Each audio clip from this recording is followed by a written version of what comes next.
The Xylem Zone, and just touching base regarding the cons of property investing and how to avoid them. Another one on off the plan. So this one here is really, you can see behind me I've got a few big off the plan properties. I'm down in Southport again, and one of the big things, have you ever heard of anyone that's bought and purchased an off the plan property and it's taken a lot longer to finish than the expected time frame? So it might have been quoted that it'll be finished in 6 months or 12 months, but in the end it's taken 2 years or 3 years. Even sometimes it can be quoted as 2 years and take 5 years. So a lot of people, when they buy off the plan, are thinking, well, I can put down a small deposit now, I don't have to worry about any money till later on, and that's a really great deal, and it should definitely go up. Well, a few different cons there we've got to think about. So two, are you definitely guaranteed that the property will go up? Well, we don't control market cycles, we don't control economic factors, and they can change all the time, and the longer the time frame is for your off the plan, the bigger chance you have of the market cycles being variable. You might be lucky and they might go up, but if they don't go up and they go down the other side, what are the consequences? So the sunset clause, who's heard of a sunset clause? The sunset clause is the time in the contract, the off the plan contract, that the property is expected to take. Worst case scenario. So they might say that it's going to be an 18 months build and your sunset clause is for 3 years. Meaning that they can go out to 3 years and there's no penalty for the developer, and you still keep control of the property, and you have the option to buy at the end. But the question is, what happens if it goes beyond the 3 years and the sunset clause? Well, the market might have went up, the market might have went back down again. So you might again been hoping to get in with a 10% deposit. Say you bought a property for $500,000 and the banks now value it at $450,000, and now they want you to not only put in a 10% deposit but a 20% deposit plus make up the $50,000 shortfall from the contract price of $500,000 that you paid to the new valuation of $450,000. So let's look at that. 500,000, 10% is 50. Now we're going to jump in an extra 10%.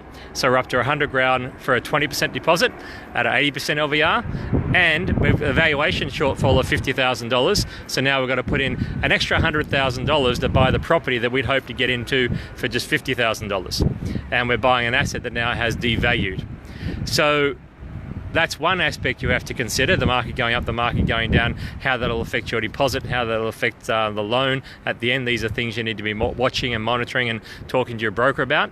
And another thing is, what happens if the property doesn't settle in time and goes past the sunset clause? Well, a few different things can happen. You need to go through your contract with your solicitor, but basically if they go beyond the 3 years, they can cancel the contract, and even though you've waited for 3 years, you can be kicked out. Now, you don't lose your deposit, but what would you have lost? You would have had holding costs. Your initial, depending on how you purchase, you may have paid for a deposit bond, a fee for that.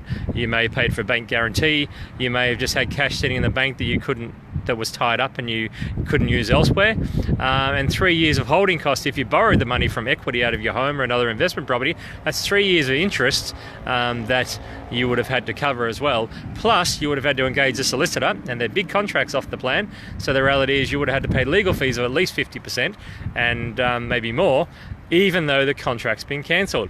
So why would a developer kick you out? Well, guess what? If the market goes up and continues to go up and they're already delayed, there may be a benefit for the developer to prolong past the 3 years. Not that anyone's ever going to admit to that, because the market has gone up and they can now sell the property you were buying at $500,000 for $600,000. So does that happen very often? No, I've only seen it happen once, but is it possible? Absolutely. Now, obviously, we hope that they don't kick you out of the contract. We hope the market has gone up and you can stay in the property and your valuation lines up. But if you don't know about your sunset clause and you don't understand these finance clauses, again, off the plan can be risky. And guess what? What happens if the developer goes broke? Now, in the case of the buildings behind me down in Southport Central, this developer actually did go broke. So it went into liquidation and then got taken over by someone else. I don't know the full details, but of course that you could have been kicked. Well, you can also have a property that's tied up for many, many years and not be completed. So again, you need to talk to your solicitor about the consequences, but a long-term plan for an off the plan can be hugely risky if you don't have the funds to complete. So a big tip from my side is, if you're going to buy off the plan property, make sure you've always got at least 20% up your sleeve. You're monitoring the market, you know your sunset clause, and you know these factors before you even start. Don't ever go in and speculate and buy a property, put the money down, hoping it goes up and not having the funds. That's a good way to commit hurry-curry and get yourself in a lot of strife.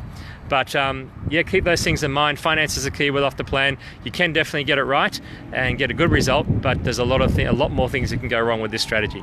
So keep those in mind. Hope that helped out. David from the Xylem Zone signing off. Another Property Conf today.